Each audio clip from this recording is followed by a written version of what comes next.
Ngayon po magluluto tayo ng pininyahang manok. Ngayon po ang uunahin kong gawin ay ito.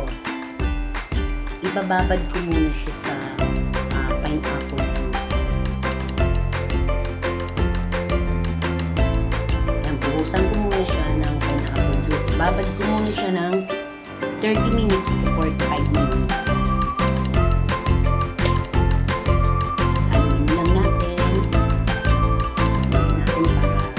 Pantay-pantay yung kanyang panlasa.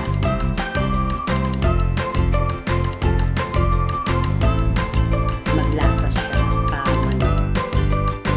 Ngayon po, maghihisa po tayo ngayon ng sibuyas, bawang, at kamatis.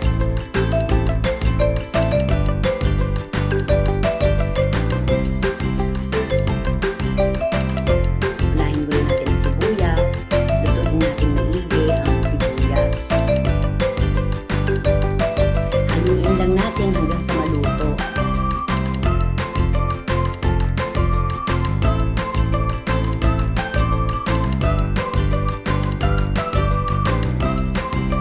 Sunod na natin yung bawang.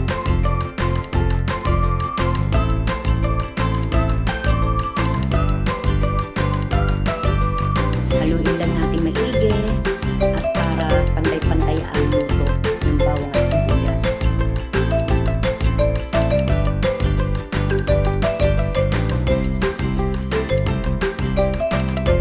At ilalagay na natin yung kamatis.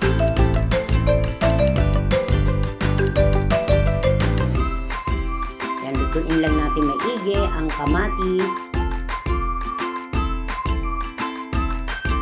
Ang ginagamit kong kamatis dito yung talagang ano siya, hinog na para madali siyang maluto at malasa siya.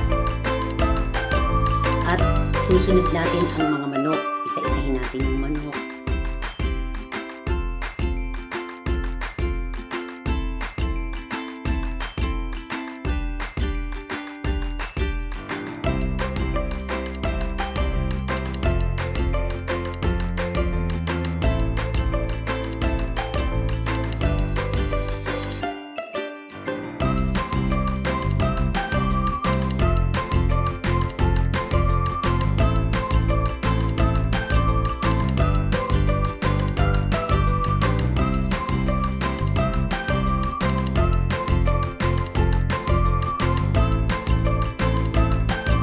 Ayan, kapag nabaliktad na po natin siya, pakuluan natin at buksan ulit at baliktarin natin yung manok.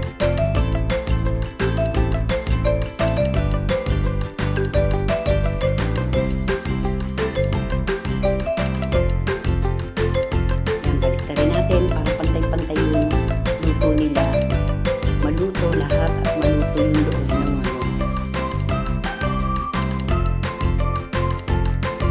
Kaya iniisa-isa ko siya. Para nagpiprito na rin ako.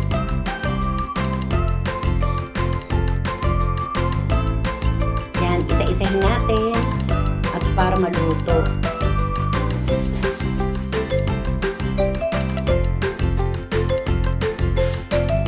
Yan, tapos ano natin siya, tatakpan ulit, pakuluan.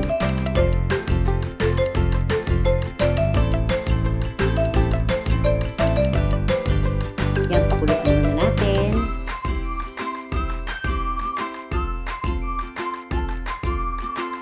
Pagkakulo, buksan natin at ilagay na natin yung pineapple juice na yung pinagbabaran natin.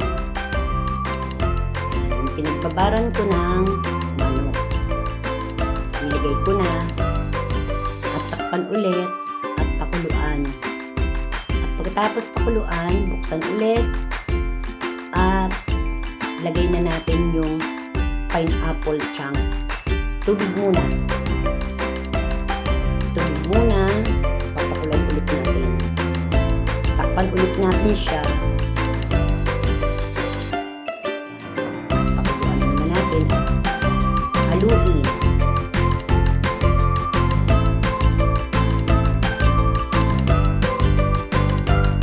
Yan, pakuluan natin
fresh milk tsaka yung paminta. Kumalat yung lasa. Lagyan natin siya ng konting patis. Kung medyo matabang sa inyo, lagyan nyo siya ng konting asin. Pero ako hindi na naglagay kasi okay na sa akin yung patis. Yan. Takpan ulit natin siya at pakuluan natin siya ng 5 minutes.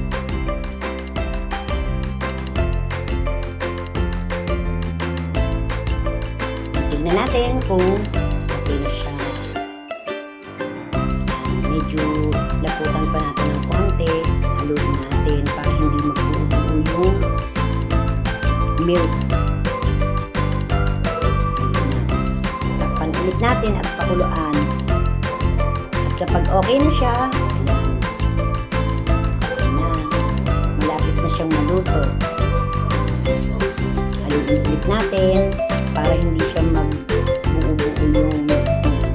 Kasi may bumubula siya. Ayan, takpan ulit natin at pakuluan ulit ng mga 3 minutes. Ayan. Ayan, pakuluan na lang na natin ng pakuluan hanggang sa maluto.